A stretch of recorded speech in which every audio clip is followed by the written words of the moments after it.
আরে আমরা বাইরে চলে যাই, এখানে সেফ না ভাই। হ্যাঁ দর্শক, নেপালে অবস্থিত বাংলাদেশ ফুটবল টিমের অধিনায়ক জামাল ভুঁইয়া ঠিক এমন একটা ভিডিও শেয়ার করেছেন যেখানে তাদের বলতে শোনা যাচ্ছে তারা টিম হোটেলে নিরাপদ না, এমনকি টিম হোটেল থেকে নিচে নেমে যেতে চাচ্ছে ফুটবলাররা। কেননা নেপালে বাংলাদেশ জাতীয় দলের ফুটবলাররা যে টিম হোটেলে রয়েছে সেই টিম হোটেলে আগুন লাগিয়ে দেওয়া হয়েছে। রীতিমতো আতঙ্কে রয়েছে খেলোয়াড়রা। জামাল ভুঁইয়ারা সামাজিক যোগাযোগ মাধ্যমে লিখেছে, আমাদের বাঁচান, আমাদেরকে নিয়ে যান। কি একটা অবস্থা নেপালে।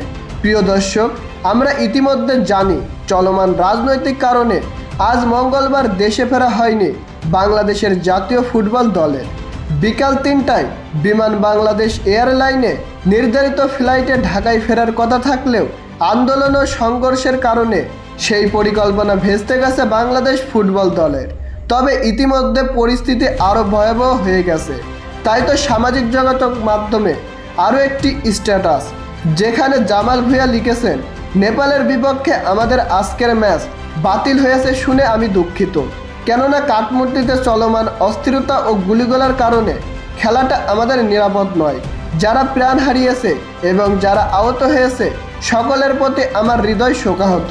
তবে এরপরে ঘটনা আরও অস্থির হয়ে পড়ে।